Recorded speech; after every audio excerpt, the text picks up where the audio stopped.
School of ত্রিপলি পক্ষ থেকে আমাদের সবাইকে স্বাগতম। আজ আমরা এই চিত্রটার জন্য জিরো সিকোয়েন্স ডায়াগ্রাম অঙ্কন করা দেখব।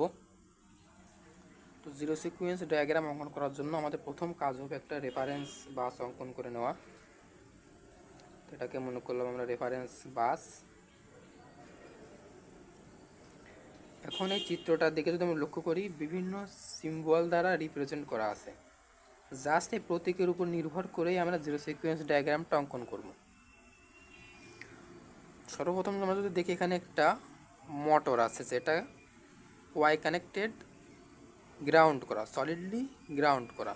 তার মানে মোটরের যে নিজস্ব রিয়াক্টেন্সটা অঙ্কন করে নিব।